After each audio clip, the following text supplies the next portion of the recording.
This is my SmackDown review where I talk about 5 things that I noticed on this past week's episode of Friday Night SmackDown. So, without further ado, let's talk wrestling. Yay! Now, the first thing I want to talk about is, of course, the opening segment we saw Santino Marella versus Jack Swagger inside a steel cage for the United States Championship. John Laurinaitis was the one, of course, that put this together, who was running SmackDown tonight as the GM with his whole GM feud to Teddy Long. This is part of the storyline. And Santino Marella, who is getting a push from the WWE as of late. I mean, just a few months back, he was a squash for Kevin Nash for his one Monday Night Raw match. And Kevin Nash beat him in 3 minutes, I think. And I mean, just recently, Santino's been piling on the W's, and that could be because at the Elimination Chamber pay-per-view just last month, Santino was getting high praise from WWE officials like Vince McMahon and Triple H because of his performance inside the Elimination Chamber. They thought he did a very good job for being thrown in there at the last minute because of Randy Orton's injury. And he does deserve a championship run. The last time he was champion, he was with Vladimir Kozlov as the tag team champion. So I don't know if you can consider that a championship run at all. And don't get me wrong, I was a fan of Vladimir Kozlov. Even towards the end of his career, I thought he was okay. But I loved Vladimir Kozlov as a monster heel when he had that undefeated streak, but that's just a side note. I think that was a waste of a wrestler. That's just my opinion.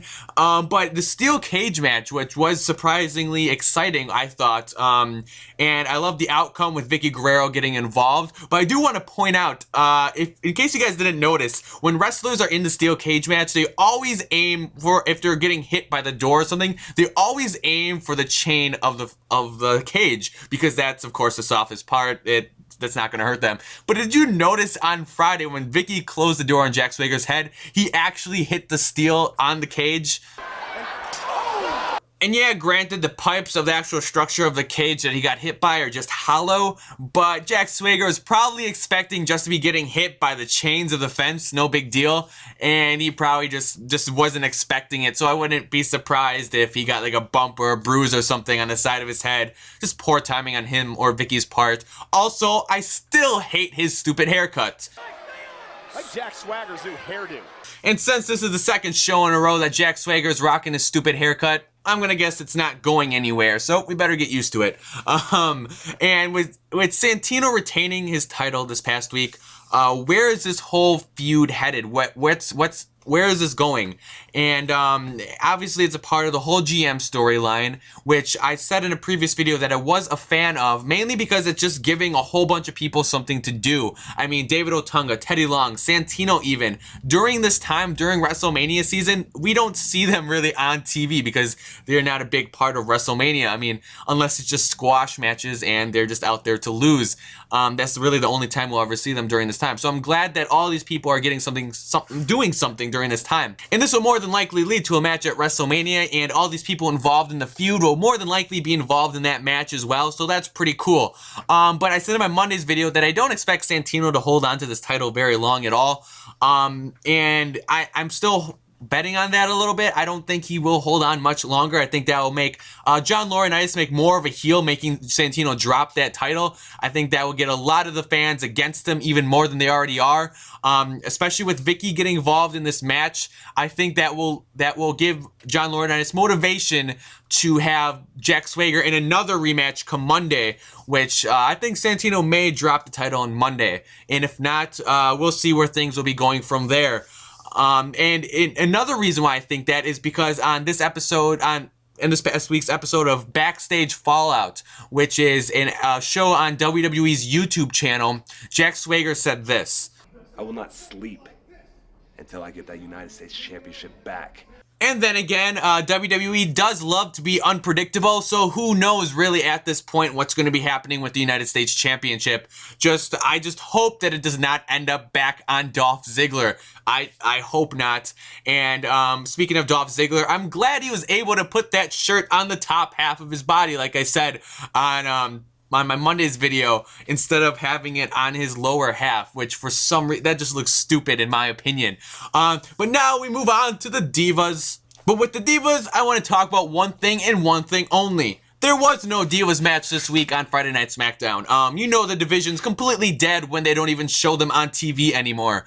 I mean, where is the Divas champion at? I don't watch Superstars as often as I should, but maybe Beth Phoenix is hanging around there nowadays, but we haven't seen her on Raw or on SmackDown in many weeks, and which is surprising, especially since she's a Divas champion, and she should be building a feud towards WrestleMania. What's going on with that? I know a lot of us thought that maybe at WrestleMania we were being hopeful that Beth Phoenix versus Karma at WrestleMania, since we saw her return at the Royal Rumble, but we learned this past week that that won't be happening, especially since Karma, with her whole pregnancy thing in real life, that she did have a miscarriage back in December, and she just finally released it this week. So I don't think that we'll be seeing her, if especially at WrestleMania, if not later than that.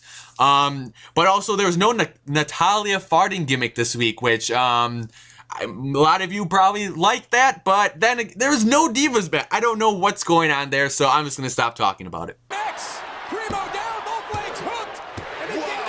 And the third thing I want to talk about is the tag team match between the tag team champions Epico and Primo versus R-Truth and Kofi Kingston. And the reason why I want to talk about this is, of course, that Kofi Kingston and R-Truth did pick up the win over the tag team champions. So that looks like they'll be doing some sort of feud. Maybe they'll throw the tag team championships on R-Truth and Kofi Kingston, which will be very interesting considering that Evan Bourne. You guys remember Evan Bourne? Yeah, the druggie that got 60 days suspended back in January. His 60-day suspension is up on March 17th. So who knows if he will show up on Raw or SmackDown at all. We don't know where he's going to be, if they're even going to... He possibly could be released from WWE completely. I hope not. More than likely, he'll just take over Santino's place and just be that squasher that everyone just runs by, runs through, which is so unfortunate because he was getting that push with Air Boom, which he, for whatever reason, he had his reasons for doing what he did. So who knows what they're going to be doing with Evan Bourne and the whole Kofi Kingston R-Truth tag team division.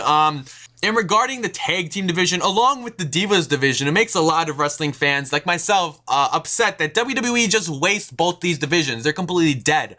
And we know this because Paul London and Brian Kendrick actually did a shoot interview where they told a bunch of WWE secrets in this interview. And if you don't remember who Paul London or Brian Kendrick is, you probably weren't watching wrestling back in like 2005 when they were the WWE Tag Team Champions. I mean, these two are probably the most underrated tag team champions of all time. I mean, they're high flyers. They worked very well together. And just WWE just completely misused them, which is pretty upsetting. But they had this to say about Shane McMahon, who is, of course, Vince McMahon's son, and Shane McMahon was a part of the WWE at the time. So, and they had this to say. Well, that's it. I asked Shane, I said, what does a tag team have to do to be on the walls here? And he goes, well, not since Legion of Doom have I cared about a single tag team. And that is pretty upsetting considering there is a lot of talent in the tag team division that they just don't really use properly, that is. And if you'd like to watch the whole video in its entirety, please check the link down below in the description box, which will lead you to the YouTube video where it's located. And now it's time once again for Words of Wisdom from Booker T. Rosa Mendez, and you gotta love her, man. She's looking great tonight. If you're gonna twirl or the R or whatever you do, you should do it. There you go. And we move on to Drew McIntyre. Give it his all. He's got enough in that stomach to give it to everybody. And I just want to talk about Drew McIntyre very briefly. Of course, he lost his match last week, therefore he was fired by Teddy Long. This week, he won his match against Hornswoggle, and I'm not going to talk about that because it was a match against Hornswoggle. What's there to talk about? And he got reinstated by John Laurinaitis, and there's my problem. Although Drew McIntyre is technically a heel, he is very well liked. He is very well liked by many wrestling fans for his performance, for his moves, for his ability. He's a great performer. And many people were upset when he's being wasted on Superstars, when he was having a losing streak on SmackDown. They wanted WWE to do something with him. And so my problem is John Laurinaitis, who is a heel, and he's reinstating a well-liked wrestler. Even though he's a heel, he's very well liked. So how is that going to affect the heelness, the hatred people have towards John Laurinaitis if he's bringing back a person like Drew McIntyre that's very well liked? That's my only concern with it. Show the WWE Universe who the better man is. Girl, look at that body. I work out. And the last and final thing I have to say about this week's episode of Friday Night SmackDown is, of course, the main event 6-man tag team match, which saw Daniel Bryan, The Miz, and Cody Rhodes face Big Show, Sheamus, and Randy Orton. And the things I have to say about this is, one with The Miz, when Michael Cole says this, One-hit wonder. The man's been a tag team champion. and I've been wondering this for like a year now. The last time The Miz was tag team champion, he was tag team champion with John Cena. You maybe not remember that because they're only champion for like one night. Both of them beat Heath Slater and Justin Gabriel when they were part of the Nexus. They beat them in that match, and then after their tag team champions, maybe like 10 seconds later, the Nexus decided they wanted to get their rematch clause, and so Heath Slater and Justin Gabriel, they beat John Cena and The Miz to regain the tag team championship. The thing I've been wondering, The Miz and John Cena never got their rematch either in that. WWE will never use it. They'll never acknowledge it again. Just as a wrestling fan that notices things like that, I think it's hilarious that that's not going anywhere. And I'm not really going to talk about the 6-man tag team match in itself, mainly because it was pretty much just all the faces getting the victory over the heels. That's pretty standard in WWE. It wasn't that terrific of a match. It was okay, to say the least. But the thing I want to point out, Big Show, what is he doing? You know the rope that is on the turnbuckle during the tag team matches? That's how far I guess they're supposed to be from the turnbuckle to make it fair to get tagged in. What's Big Show doing? He's like halfway in by the ringside. Did you see that boy bounce about 2 feet off the ring right there from that backbreaker? Wow! I don't know, that's just something I noticed, but also the greatest moment of SmackDown by far this week, and possibly SmackDown history, I personally thought it was hilarious because I love Daniel Bryan, was this. Well, from my point of view, AJ, shut up. And I've said it many times that I love Daniel Bryan as a heel. And I think it's perfect the way his character treats AJ. I mean, it's just perfect for his character. And this whole feud with Sheamus, I love that AJ is being a part of Daniel Bryan. It gives her something to do, otherwise she would be lost.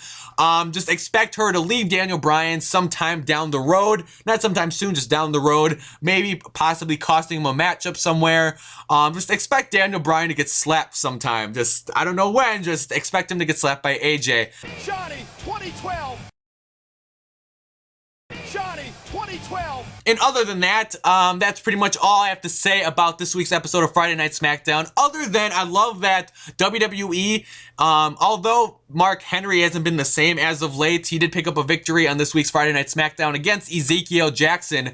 I like that WWE was actually showing clips of him back in the day when he won the World's Strongest Man competition. I like that they're showing that that's just not a nickname, that he actually won a competition, although he may not be the actual World's Strongest Man, that he won some sort of competition. But other than that, that brings me to the part of the show where I show you my favorite fan of the night. Favorite fan of the night. And my favorite fan of the night is this guy. I'll tell you, Randy's not backing down. But overall, I give this week's episode a C-. I've been giving a lot of WWE shows, I think in the past 4 weeks, in the C range, which they've been pretty constant average as of late, I think. But other than that, leave comments down below what your guys' opinions are, what your predictions are, and I try to respond to every single comment as best and quickly and as thoroughly as I can. Also, there's a link down below to the Facebook page I created for myself. I'm doing this thing that if you're the first person to like it and leave a comment on the wall about any topic, whether it's SmackDown, Raw, any question you have about wrestling, I will give you a shout out and I will talk about that topic in my next episode. So other than that, please subscribe so I know you're there, and that's it. Excuse us, can you turn the cameras off? Right on my Go head. away!